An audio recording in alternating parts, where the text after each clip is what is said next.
know that Christianity is established on covenant. I am established on covenant. I am established on covenant.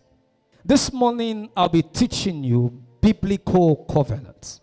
Like what we read from the book of Genesis chapter 17 when God was talking to Abraham. Verse 1. He said, "And when Abraham was 99 years old, the Lord appeared to him and said, I am God Almighty. Walk before me and be blameless. And I will establish covenant between me and you, and I will multiply you exceedingly." Covenant is an agreement, a contract, an alliance between two or more parties, cut in blood. The Hebrew word for covenant is berit. It means to cut in blood. Established by an oath and represented by a seal or a symbol. I want to repeat. Covenant is an agreement, contract, an alliance between two or more parties, cut in blood, established by an oath, and represented by a seal or a symbol. In Genesis chapter 9, verse 8 to 16, the people of the earth started misbehaving, started living as if they don't know who God is. And God sent down floods to the earth. And it rained and rained for 40 days, and the entire earth was covered. And every living creature died on the surface of the earth, except the ones that escaped with Noah in the ark. And in Genesis chapter 9, verse 8, God made a covenant with Noah and said, I will no longer destroy the earth again with water.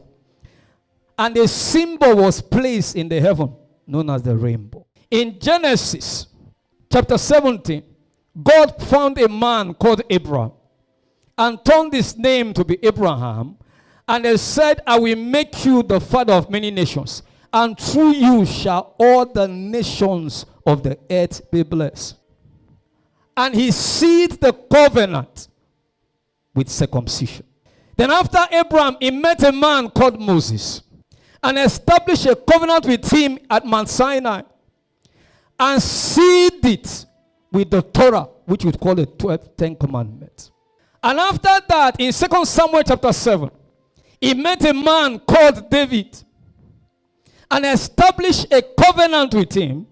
And they said, your throne shall be established forever, and sealed it with a throne. And that throne is in two dimensions. The first one was the throne that David sat on. The second one is the throne that Jesus is going to sit on. And that is why after the Great Tribulation, he's going to come back here for 1,000 years. He will rule from the throne of David.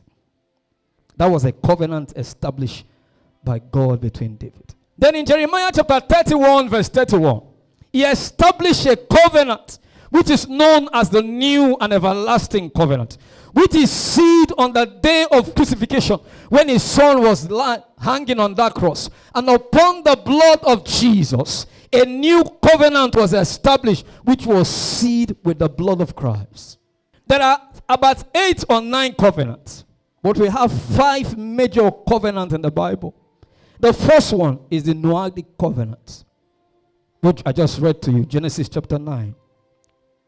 The second is the Abrahamic covenant. The third is the Mosaic covenant, which was given to Moses at Mount Sinai.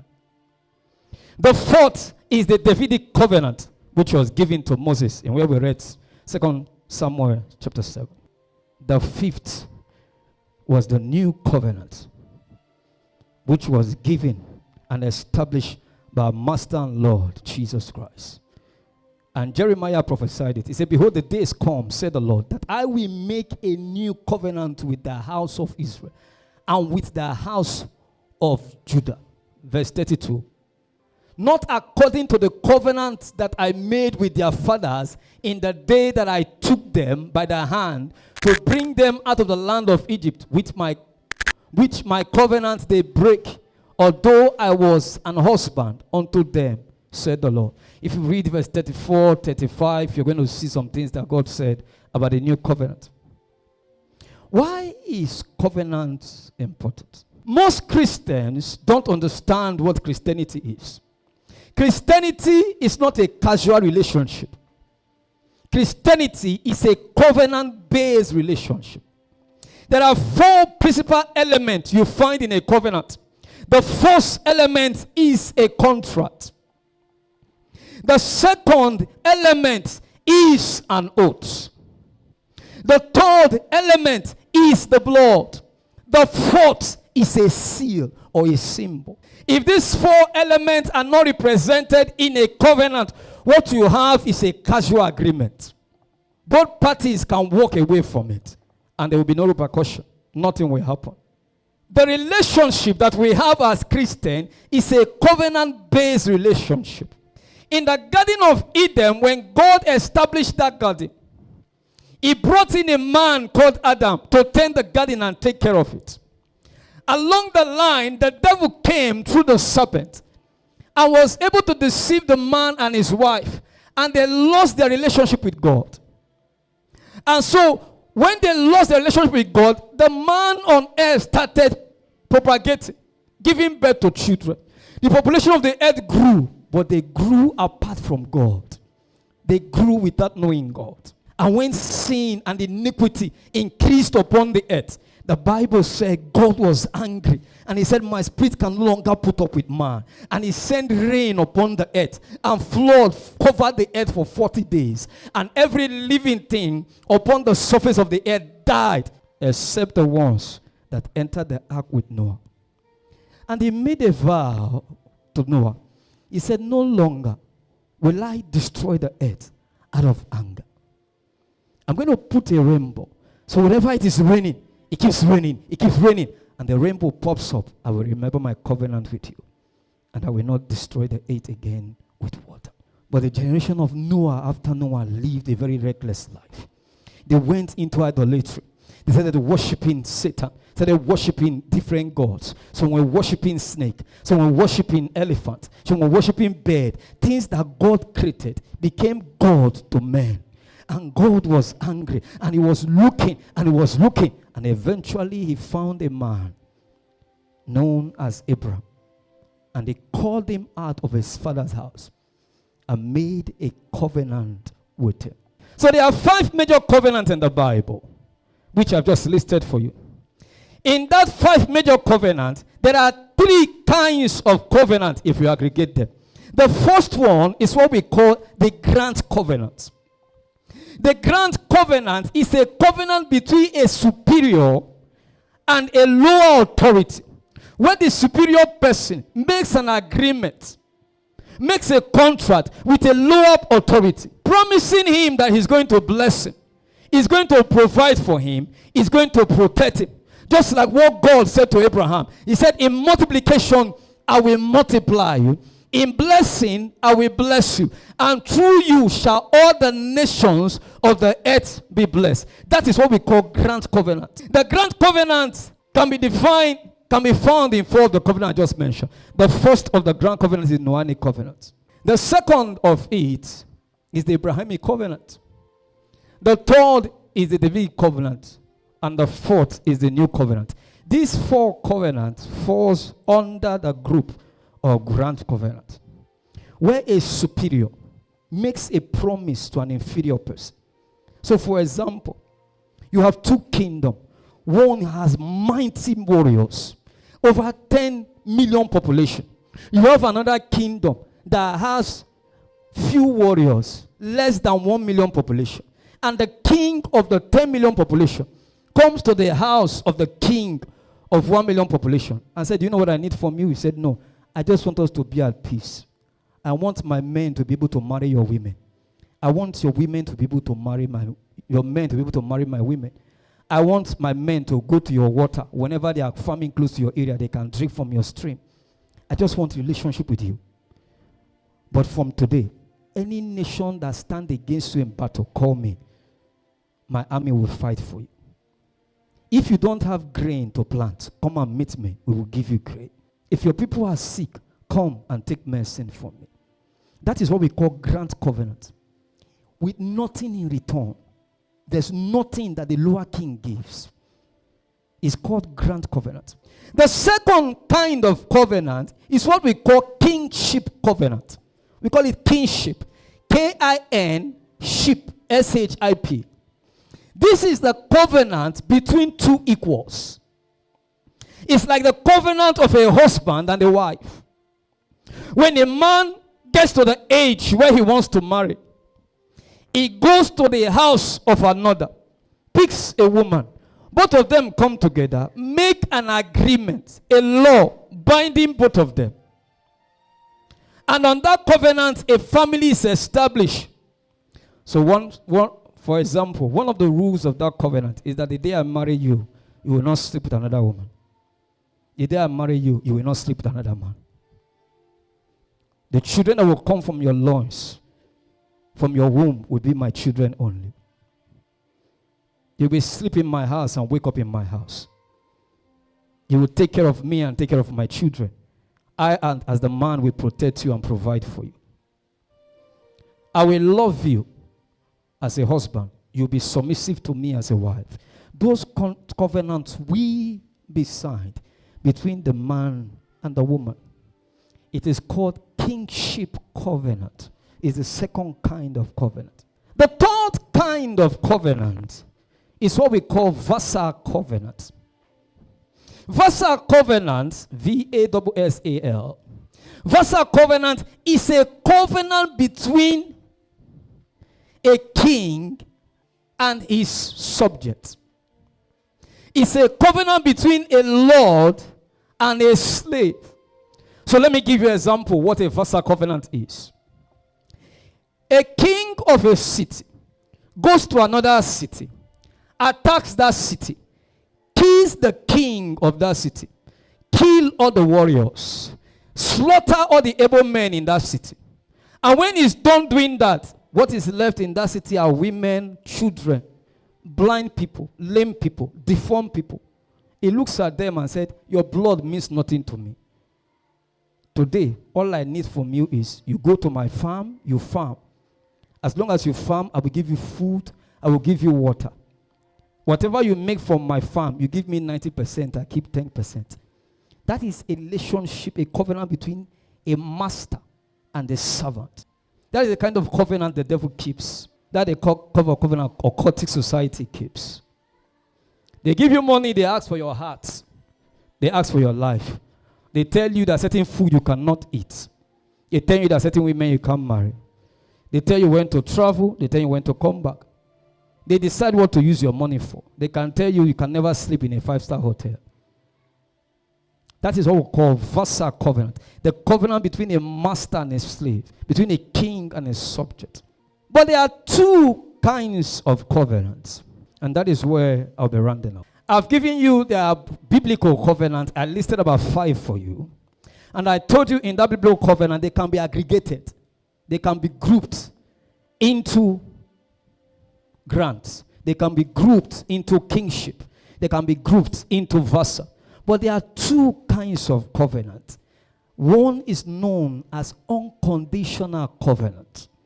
The other is known as conditional covenant. An example of a conditional covenant is just like the covenant I mentioned last, which is the vassal covenant. In the vassal covenant, the features of a vassal covenant is that a strong man, a king, comes out and starts by introducing himself. So the Oba of Osolo or the Oba of Lagos walk into this place and says to you, I am the Oba of Lagos. I own Lagos. Lagos belongs to me. Every indigene of Lagos submits to me. He first of all gives introduction of who he is. It tells you how he has conquered so many cities and brought some of them to become slaves in Lagos. And after he has said that, he now starts reading his expectation to you. He now tells you in this state, you pay 70% tax. If you have 3 plots of land, 2 belongs to me. You only have access to 1. The day I need that 2, I will come and take it. And in this covenant, he makes what we call public reading, public declaration. It's not a covenant made in hidden. It's a public in the open space.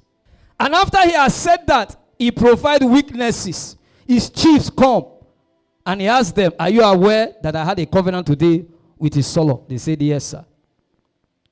He calls them, and in front of 5 or 10 or 15 chiefs, there's a public declaration.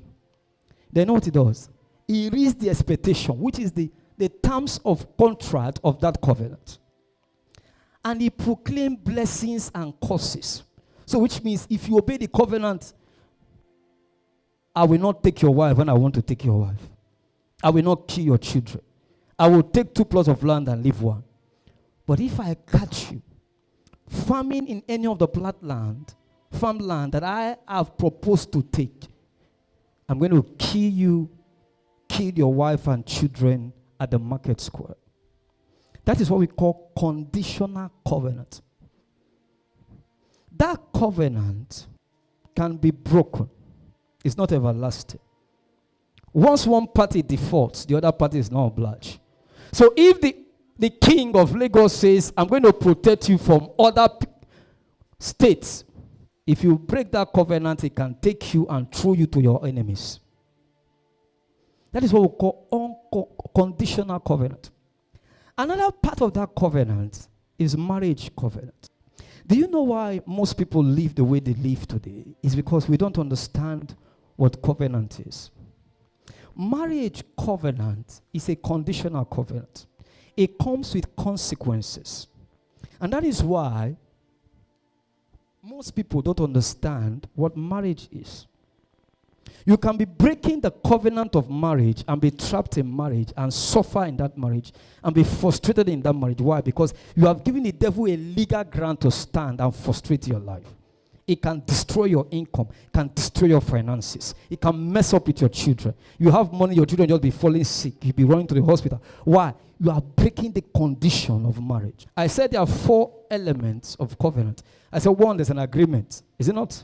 2, there's a curtain. 3, there's an oath.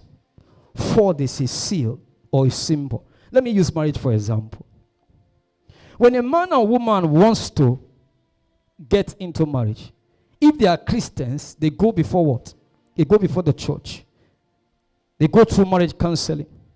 They are taught the rules of marriage. They both agree that they will obey these rules and they will stand by it. And they come before a pastor. That is the contract. They come before a pastor and they make what we call declaration, which is what? An oath. And when they make declaration, so he said, today, I, Peter, take you as my duly wedded husband, my duly wedded wife. Say, my duly wedded wife. The wife says the same thing. Duly wedded husband. That contract is made. That proclamation is made. The oath is made. He said, for better, for worse, in rich and in poorer, or whatever. And you say, so help us God. Now, a seal is provided, which is called a ring. It's put in your finger. Now, when you get home, the cutting of the blood happens. Because in the olden days, the women marry virgin. So the first night you sleep with your husband, there's a blood flow, which what? Which seals that covenant with the blood. So the 4 components of covenant is complete in marriage. That is why in Israel, on the day you go in with your husband, your mother-in-law will give you a white linen. And that white linen will be on that bed.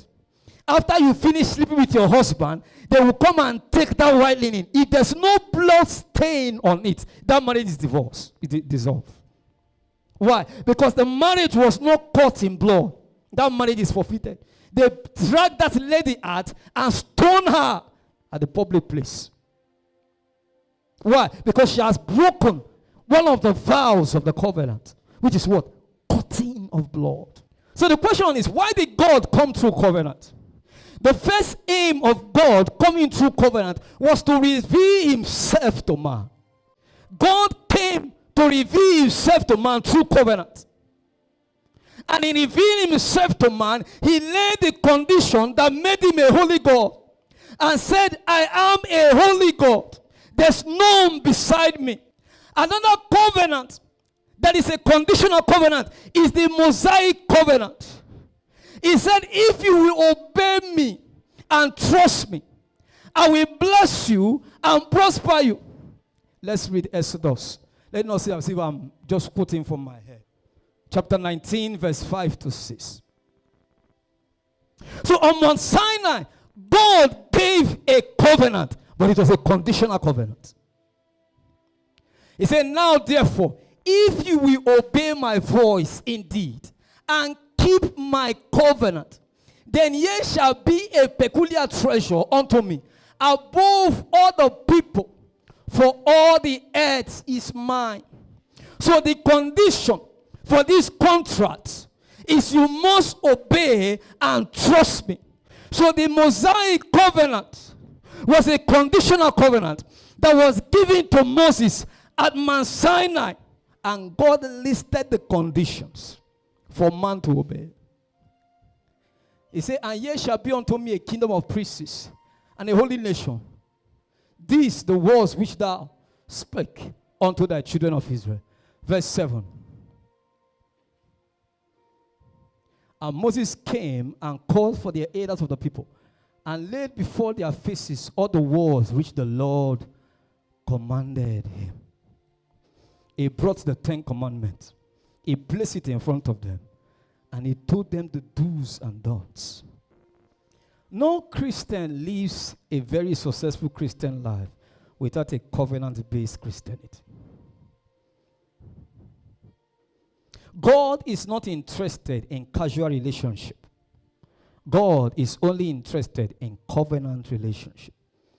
If you have a casual relationship with God, you will not experience him. God is only interested in covenant-based relationship. Christianity is not a casual relationship. A casual relationship can be made by any person. A man can just get drunk, promise a lady heaven and earth, I'm going to marry you, I'm going to do this, sleep with her, after sleeping with her, chase her out and walk away. That's a casual relationship. No. A relationship with God is a covenant-based relationship. And these 4 elements are present. That is why other covenants in the Bible, like the one of Adamic covenant, was not mentioned. Because those ones do not have the 4 elements. Like the Edenic covenant, the land covenant, some of them do not have these features. Then the second type of covenant is what we call unconditional covenant. The unconditional covenant, the man that possesses the covenant is the person that has the obligation to fulfill it. Just like what I explained at the beginning. A superior king comes to an inferior king and says to him, I'm going to provide for you, I'm going to protect you, I'm going to bless you. I just want us to be friends. Where our people can cohabit, they can marry. We can drink your water, you can drink our water. Every other thing you need, call upon me. It will be given to you free. That was the kind of covenant that God made to the nation of Israel through David. And how did God start? God started first by calling out a man. When he called a man first, then he called a people. And that people he called were the people of Israel, where they were in captivity. And he promised them a land. So he started from personal covenant with an individual to people's covenant. He proceeded to land covenant. From land covenant, he proceeded to nation covenant. He said, through you shall all the nations of the earth be blessed. Then, why was God taking this route? God needed relationship. And from nation, he established a family. That is why, after the Great Tribulation, Jesus is going to come back and rule from the nation of Israel, from the throne of David for 1,000 years. He will establish a family for God here on earth, where Jesus will be king and we will become his brothers and sisters. The aim of God's covenant is to build a permanent relationship. Next Sundays, I will start going into each of the covenants one by one. And I will start explaining what they stand for. We say the aim of covenant is to have a relationship. That was what God went for. Now the question is this. How many Christians understand that Christianity is a covenant relationship? Most Christians are not aware. The failure to understand covenant is what destroys Christianity. The Abrahamic covenant, do you know the enemy of the Abrahamic covenant? Is the church. You know why is the church? Church members live a non-covenant life. We come to church. You know, most of the things we do in church, most people don't understand. So we are doing midnight service. We take communion. Do you know what you are doing? You are entering a covenant with your fellow brother. If you go and start castigating that person, you are breaking the covenant. And it's a conditional covenant. Because, see, unconditional covenant exists between a deity and a superior person. A covenant you have with your brother is conditional. So it can be broken. And there are blessings and curses attached to it. There are blessings and curses attached to it. That was why I use marriage as a conditional covenant. Whenever two equal parties, two authorities of equal power come into an agreement, it's a conditional covenant. There are bases for that covenant. There are do's and don'ts. There are regulations. There are laws that guide that covenant. If you break it, the curses come upon you. If you obey it, the blessing comes. It's like what I tell the pastors. A pastor cannot be in this ministry after slaving, winning souls, expanding the church, and I wake up one day and say, I don't like your face. No. Whatever agreement that was established must be kept, whether I like it or not. I'm not ruled by feeling. I'm ruled by covenant. In covenant, agreement can never be broken. If you want to be frustrated as a Christian, be frustrated as a person, then live a non-covenant life. Live a casual kind of life where you step into agreement and step out of agreement with ease. What you do is that you create a legal ground for the devil to torment your life and mess up your life. Jesus was called what? The mediator. Our chief advocate. Why was he a mediator and a chief advocate? You know why? Because there's an accuser. That's what most Christians don't understand. There's what? There's an accuser of the brethren, which is the devil. So every day, the devil looks for a legal ground to stand. Most Christians provide a legal ground. You do business with your brother, you eat the money. A church brother, you are breaking covenant. You are not going to be rich with that money. Your life will be frustrated. If you turn out rich, your children will be useless. If your children are Christians and escape it, a terminal ailment will catch you later and mess up your life. You have money, you'll be a living vegetable. Why? Because you have broken a covenant. You have given the devil a legal ground to stand. I said certain things in this church. I said there's no amount of quarrel I will have with my wife. I will not provide feeding money. Do you know what taught me that? Covenant. It has nothing to do with emotion. Because if I don't perform my responsibility as a man, I can speak in tongues for 8 hours as a pastor. Lift up my hands. I'm lifting up a filthy hand. The heaven is blocked. Nothing is moving. The devil will stand on that ground and say it's not a husband and present the fact before God, and he will destroy the works of your hands. You will suffer in Lagos. So the covenant to love your wife is not a thing of choice. It's conditional. It's a contract you have entered into, and the love is not based on the character of the person. That's why I tell people, if you don't like, don't get married. Marriage is not by force. You don't step into a relationship because the lady has fine face. You are stepping into covenant, and once you step in, you can't step out except the covenant is broken. The same thing, you don't marry a man because he has broad shoulder, he has 6 packs. If you disobey that man, you are breaking the covenant. Whatever you do, the heaven will be short. You don't marry a man because he's handsome, or he has 6-pack, or he knows how to smile. No, that's not the reason. You marry a man because he understands covenant. The devil has a way of messing things up. Covenant is the foundation of Christianity. Christianity started by covenant and is going to end by covenant. Let's stand to our feet. Talisus, Talisus, Talisus, Salis, Salis, Salis, Salis, Salis, Eliso, Eliso, Eliso, Eliso,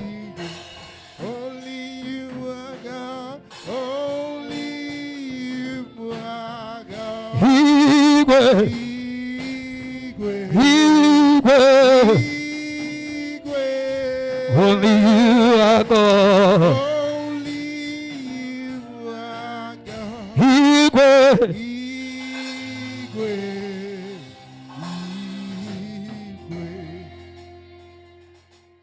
We're going to pray one prayer, then I'll end. But before that, I want to tell you a story. Two women in the island were married to very rich men. One was the owner of a bank. The other one was married to a multi-billionaire that owns different companies. And both of them started having issues with their marriages. What was the issue? Their husbands were flirting. They were going after other women. So the first woman approached the pastor, and that is what we see now. And the first pastor, not understanding what covenant is, told her, monitor your husband. Find the woman. We will deal with her. She's using charm on your husband. So the woman went, planted secret cameras in the bedroom of the husband. And when the woman came, she got the picture, went to the woman, attacked her, embarrassed her, jacked the husband up, held his clothes, shouted at him, disgraced him in public. And one day the husband came back to the house, picked his portfolio and his document, did not take any of the clothes, left the house. And that was the last day he came back to that house. The pastors came, they fasted, they prayed, they poured the anointing oil. We don't deceive people in this church. God didn't call me here to run ministry because of money. I'm not a pastor that is in business. That's why we speak the truth. Churches like this, people don't like it. Our growth might be small. We speak the truth. I don't preach for you to like me. I preach to tell you the truth.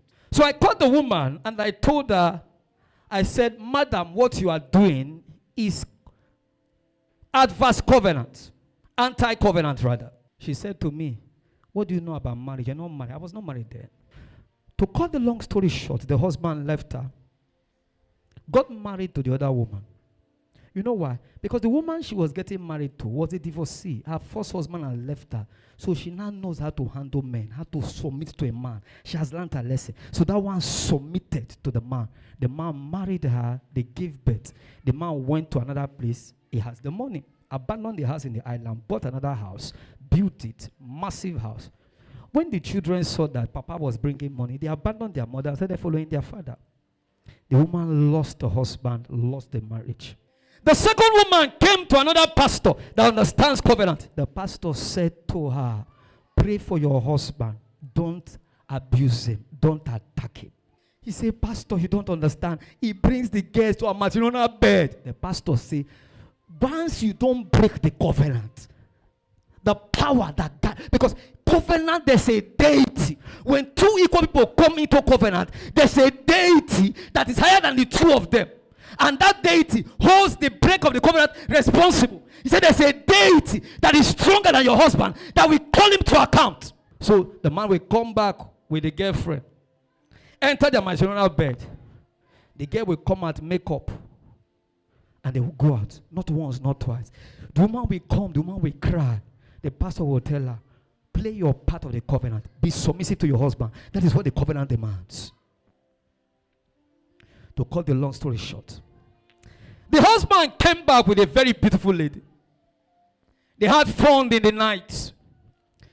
Woke up early in the morning, as the custom of the wife. Whenever the husband comes back with a girlfriend, in the morning she has mixed the water, warm water for bath. So she mixed the warm water for bath. The girlfriend was in a matrimonial bed. The husband was there. She was in the other room. And the devil entered the lady that the husband brought.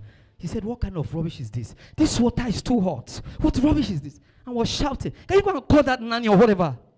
The man looked at her and said, are you mad? Who is nanny? Can you get off my house? Chased her out, packed her things, threw her out of the house. The wife didn't say anything. The man took her his bath, left, dropped the lady off. Few days, nothing happened. On Sunday morning, as the custom of the woman, she went to church with her children. And the pastor was preaching. And after the pastor finished preaching, he made an altar call. a man came to the altar to give his life to Christ. It was the husband of that woman. That was how that man gave his life to Christ. You know what the man said when he stood? He said, I want to see the pastor that taught my wife submissiveness with all the mess I have done. I told people what my wife did. They said it's impossible. When you obey the condition of the covenant, there's no devil too strong in hell to face you. The reason is this. When people break covenant, you give the devil legal ground to operate. You're going to look at your life back. You're going to go back right now. You're going to pray one prayer. Father, help me to keep the covenant.